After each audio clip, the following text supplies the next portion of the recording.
I'm Dr. David Clark. The title of this podcast is Theology and Identity. Our aim is to explore the interaction between the way we understand God and the way we understand ourselves. In our first series, we're exploring the texts of the Old Testament to see how they reveal the character of Yahweh and the identity of His chosen people Israel. We're working our way through the Old Testament utilizing the analytical framework of narrative theology. What this means is that we are reading the Old Testament as a story. We're looking at how the character of Yahweh is developed through the text, how the people of Israel struggle to find their identity, and how the relationship between Yahweh and His people progresses. We've noted thus far that the central theme of the Old Testament is the promise that God made to Abraham.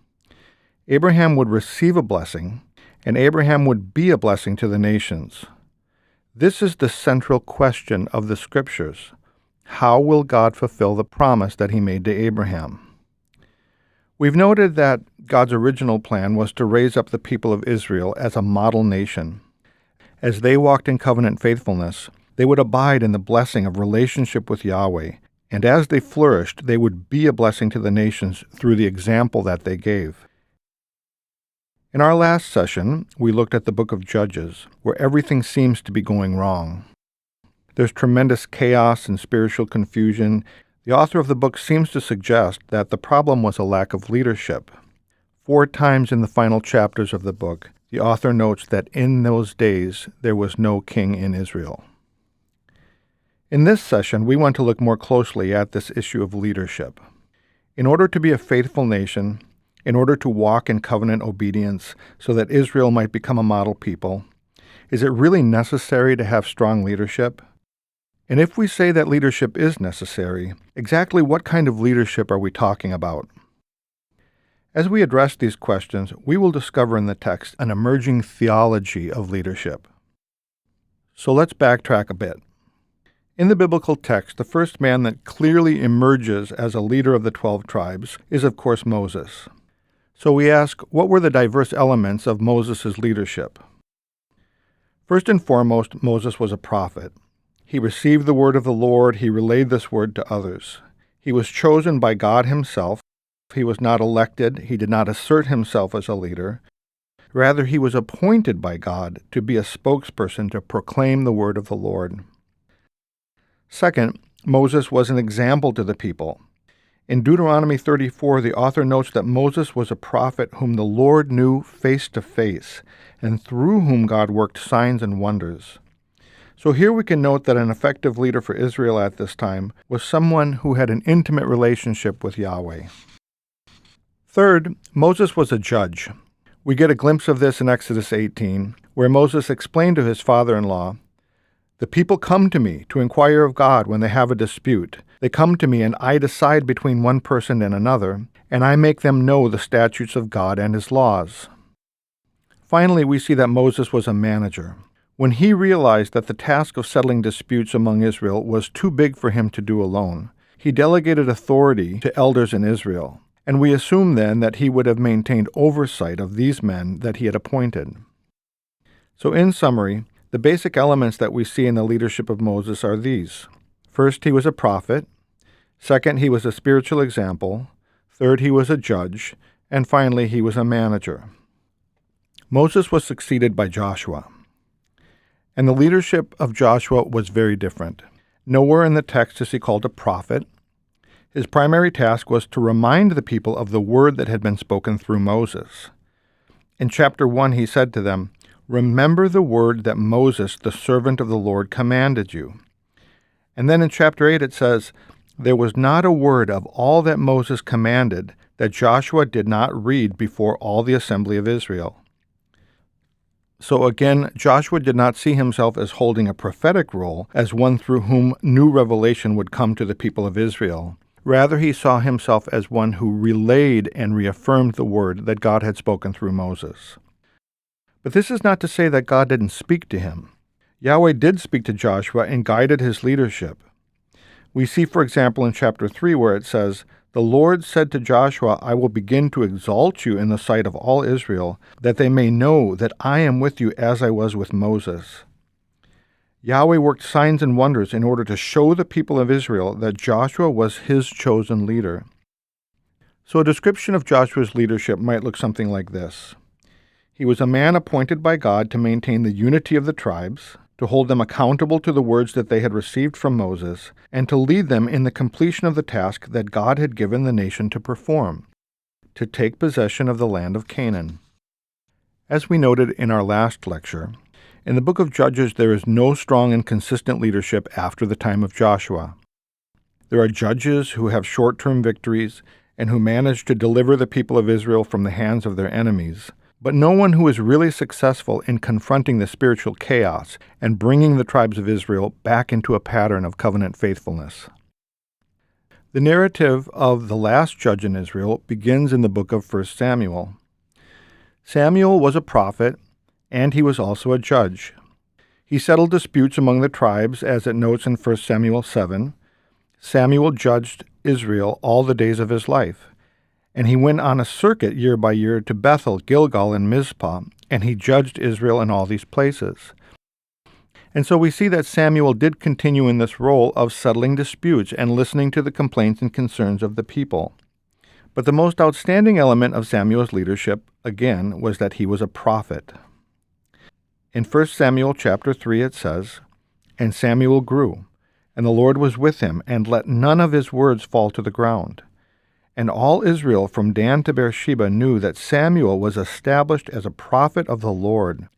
And the Lord appeared again at Shiloh, for the Lord revealed himself to Samuel at Shiloh by the word of the Lord." At the heart of his prophetic calling was a desire to bring the people back into covenant faithfulness with God. In 1 Samuel 7 it says, "And Samuel said to all the house of Israel, If you are returning to the Lord with all your heart, then put away the foreign gods and the Ashtoreth from among you, and direct your heart to the Lord, and serve him only, and he will deliver you out of the hand of the Philistines." So the people of Israel put away the Baals and the Ashtoreth, and they served the Lord only. So let's step back to look at how the concept of leadership is taking shape in the Torah and into the time of conquest. What we see is that leadership was primarily functional. What I mean by this is that leaders were not an identity marker for the nation. What gave Israel their identity was their unique relationship with Yahweh, their status as the chosen people of God, the covenant that God had made with them, and the merciful presence of God himself in their tabernacle. These are the four pillars of Hebrew identity that we've mentioned: monotheism, election, Torah, and tabernacle. Again, their identity was not rooted in their leaders. The task of leaders was simply to help the 12 tribes fully become the people that Yahweh had called them to be. They spoke God's word, they settled disputes, when necessary they led the people in military conquest, and ideally they gave them an example of righteous living and relationship with God. But again, the identity of the people was not constituted by its leaders. It was constituted by their relationship with Yahweh himself. Now, as we look at the historical context of these narratives, we get a better understanding of why Israel was tempted to make their leaders into something that God never intended leaders to be. When the 12 tribes of Israel first came into the land of Canaan, they were a federation. This is to say that in a political sense, they did not have a single king or leader. Each tribe had its own leadership structure, and this was supplemented by the role of the different judges. In the broader geopolitical context, this was a good time for the 12 tribes to occupy the land of Canaan. In the centuries prior to the conquest, this territory had been under the authority of Egypt. For more than 300 years during the Late Bronze and Early Iron Age, Egypt occupied the land of Canaan. But by the time Joshua and the judges come on the scene, Egypt is pulling out of the region. So as the 12 tribes begin to occupy the land, there was little external pressure upon them. This changed, however, in the 12th century BCE with the incoming migration of the Philistines. As Egyptian dominance over the region was collapsing, the Philistines as well as the Hebrews were attempting to fill in the vacuum. The conflict with the Philistines created external pressure for the tribes of Israel, and when it became clear that the Philistines posed a very serious threat to the existence of the 12 tribes, their response was to appoint a king. So we see in 1 Samuel 8 Then all the elders of Israel gathered together and came to Samuel at Ramah and said to him, Behold, you are old, and your sons do not walk in your ways. Now appoint for us a king to judge us like all the nations. What's very interesting in the passages that follow in 1 Samuel is that there seems to be conflicting perspectives regarding this idea of appointing a king.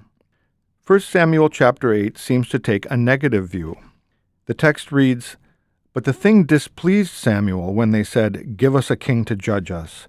And Samuel prayed to the Lord, and the Lord said to Samuel, Obey the voice of the people and all that they say to you, for they have not rejected you, but they have rejected me from being king over them. According to all the deeds they have done from the day I brought them up out of Egypt, even to this day, forsaking me and serving other gods, so they are also doing to you. Now then, obey their voice, only you shall solemnly warn them and show them the ways of the king who shall reign over them. The passage goes on to say that Samuel reported these words to the people of Israel, and he warned them that they were making a mistake.